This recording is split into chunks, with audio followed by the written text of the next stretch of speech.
गोष्ट ऐकायला आवडते उमर ह्या पे बेटा गोष्ट ऐकायला आवडते आवडती गोष्ट आवडते। आता आपण आज अशी छानशी मनुलीची गोष्ट पाहणार आहोत। कुणाची?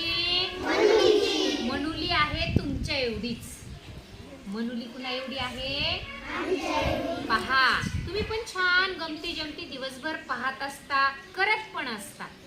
तशीच एकदा मनुली ना असं छानस वाऱ्यानं ते झाडाची फांदी हलती की नाही। पहा बरं आपलं हे झाड कोणतं आहे वरचं? पहा पहा वर पहा किती छान झाडाची पानं फांदी हलती। तसंच आपली ही छोटीशी मनुली आहे ती कुठं बसली होती?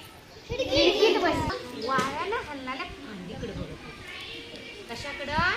फांदीकडे।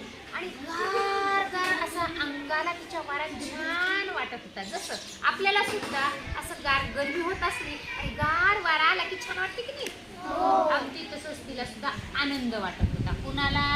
मनुलीला। आणि पटपट किती छान वाटते असं म्हणून तिला मस्त तिला असं गार हवेने छान त्या मंद झोपेने आनंद वाटला तिच्या मनाला।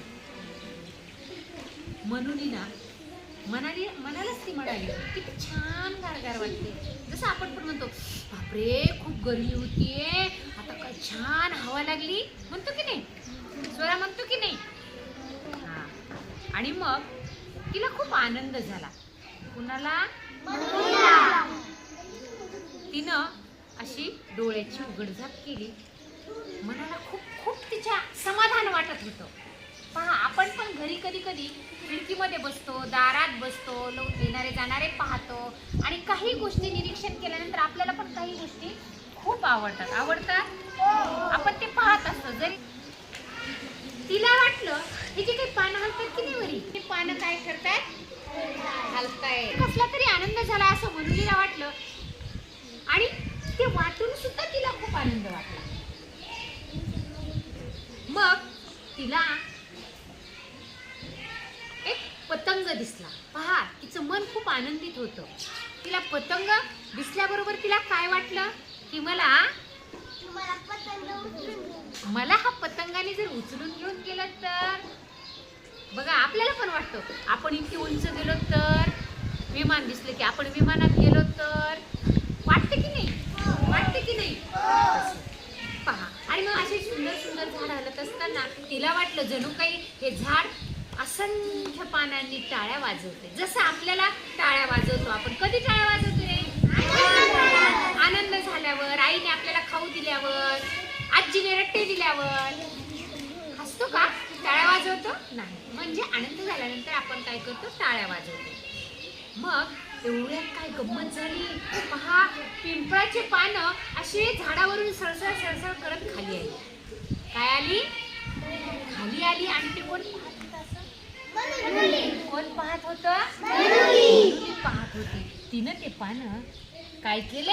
हे पानं अलगद उचलले पिंपळाचे आणि आपल्या पुस्तकात ठेवले आणि मनुली निघाली आता शाळेला निघाली। शाळेत गेली आणि शाळेमध्ये वर्गात कोण असतात? बाई असतात, टीचर असतात, मॅडम असतात, सर असतात, मुलं असतात, मित्र असतात, मैत्रिणी असतात। हे सगळेजण कुठं बसलेले असतात? वर्गामध्ये असतात। तशीच आपली ही गोडुली मनुली वर्गामध्ये गेली। वर्गात गेल्यानंतर आपल्या बाई काय करतात? मुलांना शिकवतात। उत्तर द्यायची की नाही? मग माझ्याकडे बघून उत्तर द्यायचे। काय करतात बाई वर्गात? शिकवतात। असंच मग मनुलीच्या बाई सुद्धा वर्गामध्ये मुलांना शिकवू लागल्या। आज आपण काय शिकलो बरं? आज आपण कोणता धडा शिकलो, कविता शिकलो, आल्या आल्या आपण वेगवेगळ्या कृती केले की नाही। तसंच मनुलीच्या बाई सुद्धा छान त्यांना नदीबद्दल माहिती शिकवू लागल्या। नदीबद्दल माहिती सांगायला लागल्या। नदी कुठे उगम पावते? डोंगरामध्ये। नदी वाहते डोंगराकडून खालच्या दिशेने। आपण पाणी वाहताना पाहतो। पहा पाणी कुठून कुणीकडे वाहतं रे? चढाकडून उताराकडे खाली, बरोबर आहे। पाणी सांडलं की उताराच्या दिशेने पाणी जातं की नाही। तसं मग नदीचा उगम हा डोंगरात होतो। आणि डोंगरामधून नदी काय करते, खाली खाली खाली खाली वाहत होते. हे कोण शिकवत होतं? बाई शिकवत होती. थोडंसं माहिती होता नदीबद्दल माहिती बाई शिकवत होत्या. आणि मग हे कोण ऐकत होतं? ऐकत कोण होतं? आणि वर्गातील. आणि बाईंनी नदीबद्दल माहिती सांगितली आणि सांगितलं आता तुम्ही मुलांना नदीचं चित्र काढा. आपल्या बाई पण सांगतात अगदी तसं. मनुली अगदी शांत पटकन उठली आणि सांगितलं बाई मी एक गमतीदार चित्र काढले. कोणाला म्हणाली? कोण म्हणाली? बाईंना आश्चर्य वाटलं. गमतीदार आणि चित्र दाखव बरं. मग आपली गोडुली मनुली उठली आणि वर्गापुढे आली. तिनं हे अलगद आणि पुस्तकामधून अलगद असं हे पान काढलं. हाताचा भाग खोलगट केला आणि वर्गामध्ये काय केली, डाव्या हातामध्ये पान धरलं आणि बाईंना दाखवलं. बाई म्हणाले अगं चित्र दाखवतेस ना. मग बाईन पुढे हात केला. बाई म्हणाले अगं हे तर पान आहे, तू मला चित्र दाखवणार आहेस ना.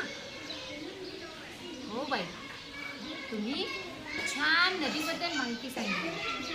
डाव्या हातावर पान ठेवलं, तर हात तिनं खोलगट केला आणि मधल्या शिरेवर बोट ठेवलं. पहा ही मधली शिर आहे, दिसते सगळ्यांना. पानाची कोणती शिर आहे? मधली शिर आहे. आणि ह्या बाकीच्या बारक्या शिरा आहेत की नाही. ती म्हणली पहा बाई. आता असा केला खोलगट. पहा बाई ही आहे नदी. ही काय आहे? डोंगरातून आलेली नदी. तिने सांगितलं डोंगरातून आलेली ही काय आहे? नदी. आणि ह्या बाजूच्या शिरा म्हणजे छोटे छोटे ओहळ ओढे. पहा काय सांगितलं तिनं, ही आहे नदी आणि बाजूला वाहणारे छोटे छोटे नदी आणि ओहळ. हे पहा बरं ओहळ ओढे हे कोणाला येऊन मिळाले? नदीला. हे कोण दाखवत होतं? मनुली दाखवत होती. कोणाला दाखवत होती? बाईंना दाखवत होती. आणि बाई म्हणाली, बाईंना सांगितलं बाई माझी ही नदी खूप शहाणी आहे बरं का. ही माझी शहाणी नदी आहे. कशी नदी आहे? सरळ ओळीत चालली. कशी चाललीये? सरळ ओळीत चालली. आणि खरी नदी मात्र माझ्यासारखी कशी पण धावते, पण ही नदी खूप शहाणी आहे. खरी नदी तर कशी पण माझ्यासारखीच चालते. मी जशी उड्या मारत स्वच्छंद मनाने आपण पण चालतो की नाही, तसं मनुली छान सांगत होती बाईंना, बाई खरी नदी माझ्यासारखीच चालते कोणीकडे पण ही नदी कशी चालते? अगदी सरळ.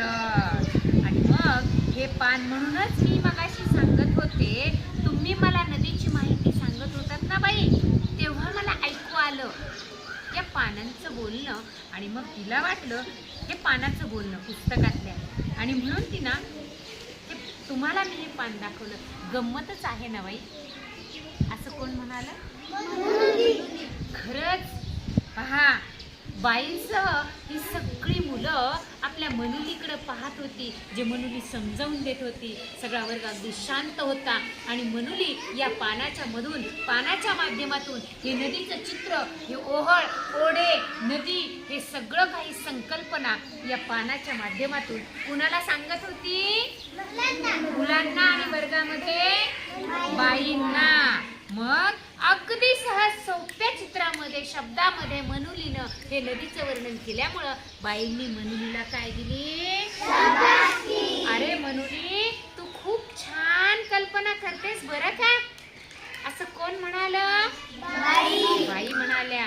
आणि मनुलीला पण मनामध्ये आपल्या मनोमन काय झाला? खूप आनंद झाला. आता ही गोष्ट आपल्या पुस्तकातील आहे, पाठांची गोष्ट आहे. एकदा गंमत झाली. आता हाच पाठ याच गोष्टीसारखा तुम्ही तुमच्या घरी गेल्यानंतर कोणाला सांगणार आहात?